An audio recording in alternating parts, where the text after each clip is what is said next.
नमस्कार दोस्तों। आज बाजार की तस्वीर कुछ अलग ही कहानी कह रही है। कुछ ही समय पहले निफ्टी 26,373 के आसपास था और अब करीब करीब 25,000 के लेवल तक फिसल चुका है। यानी सीधे शब्दों में कहें तो 1,000 से ज्यादा अंकों की गिरावट। सवाल यह है कि आखिर ऐसा क्यों हुआ? जवाब सबको पता है, ट्रंप फैक्टर। लगातार नए नए बयान, टैरिफ की धमकियां और ट्रेड वॉर की आशंका ने बाजार की नसों पर दबाव बना दिया था। लेकिन इसी बेचैनी के बीच अब एक उम्मीद की किरण नजर आ रही है। अगर अमेरिका के साथ व्यापार मुश्किल हो रहा है तो भारत के पास एक बड़ा विकल्प है, यूरोप। और इसी वजह से इंडिया यूरोप ट्रेड डील को आज गेम चेंजर माना जा रहा है।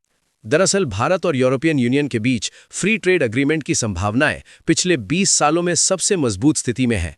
कयास लगाए जा रहे हैं कि इसका आधिकारिक ऐलान कभी भी हो सकता है। अगर ये डील साइन होती है तो भारत यूरोप के बीच 135 बिलियन डॉलर से भी ज्यादा का द्विपक्षीय व्यापार देखने को मिल सकता है। यही वजह है कि इसे मदर ऑफ ऑल डील्स कहा जा रहा है। आज हम 3 बड़े सवालों का जवाब ढूंढेंगे। भारत और यूरोप की क्या उम्मीदें हैं, किन सेक्टर्स को फायदा होगा, किन्हें नुकसान झेलना पड़ सकता है और किन मुद्दों पर टकराव तय माना जा रहा है। सबसे पहले बात भारत की उम्मीदों की। भारत चाहता है कि उसके टेक्सटाइल, गारमेंट्स, फुटवेयर, जेम्स और ज्वेलरी सेक्टर को यूरोपीय बाजार में जीरो ड्यूटी एक्सेस मिले, मतलब बिना किसी टैक्स के एंट्री। अगर ऐसा होता है तो भारतीय उत्पाद यूरोप में सस्ते होंगे और एक्सपोर्टर्स की कमाई में जबरदस्त उछाल आएगा। खास बात यह है कि यही वो सेक्टर्स है जिन्हें अमेरिका में ट्रंप के 50% टैरिफ ने सबसे ज्यादा नुकसान पहुंचाया। अमेरिका से जो डिमांड छिन गई, भारत चाहता है कि वही डिमांड अब यूरोप से पूरी हो। अब यूरोप की मांग समझिए। यूरोप चाहता है कि भारत उनकी लग्जरी कारों, वाइन और स्पिरिट्स पर लगाए गए भारी टैक्स में कटौती करे।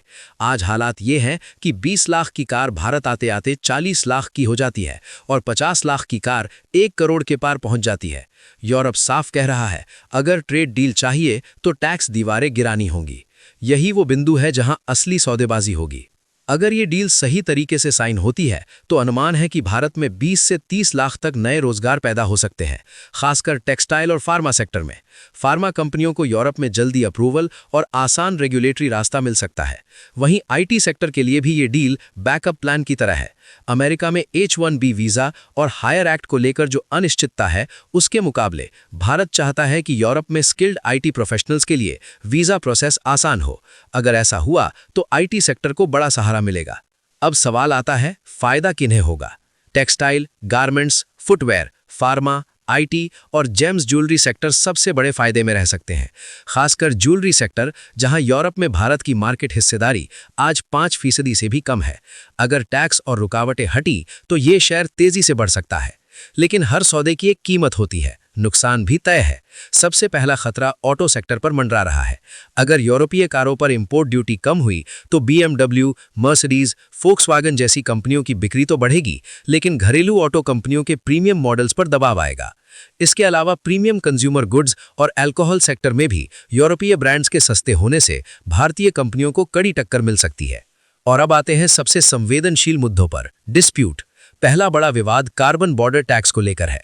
यूरोप पर्यावरण के मामले में बेहद सख्त है और स्टील, एल्यूमिनियम जैसी इंडस्ट्री पर भारी टैक्स लगाता है। दूसरा मुद्दा है एग्रीकल्चर और डेयरी। भारत इस सेक्टर में विदेशी एंट्री के लिए तैयार नहीं दिखता। तीसरा मुद्दा है लेबर और एनवायरनमेंट स्टैंडर्ड्स, जहां यूरोप के नियम काफी कड़े हैं और उल्लंघन पर भारी पेनल्टी लगती है। इन तमाम उतार चढ़ाव के बीच एक बात साफ है, अगर इंडिया यूरोप ट्रेड डील होती है तो इसका असर सिर्फ यूरोप तक सीमित नहीं रहेगा, इसका दबाव अमेरिका पर भी पड़ेगा। यही वजह है कि संकेत मिलने लगे हैं कि अमेरिका 50% टैरिफ को घटाकर 25% तक लाने पर विचार कर सकता है, ताकि भारत का एक्सपोर्ट पूरी तरह यूरोप की ओर शिफ्ट ना हो जाए। अब नजरें टिकी हैं आने वाले ऐलान पर। सवाल ये नहीं कि डील होगी या नहीं, सवाल ये है कि डील के अंदर क्या होगा। कहीं ऐसा ना हो कि हमने कम पाया और ज्यादा खो दिया। इसलिए हर निवेशक और कारोबारी को इस खबर के हर शब्द को ध्यान से पढ़ना होगा। तो दोस्तों, ये थी इंडिया यूरोप ट्रेड डील की पूरी तस्वीर। उम्मीदें, फायदे, नुकसान और टकराव। अगर आपको ये एनालिसिस काम की लगी हो तो वीडियो को लाइक जरूर कीजिए, ज्यादा से ज्यादा लोगों के साथ शेयर कीजिए और ऐसे ही बड़े आर्थिक और बाजार अपडेट्स के लिए चैनल को सब्सक्राइब करना मत भूलिए। मिलते हैं अगली बड़ी खबर के साथ।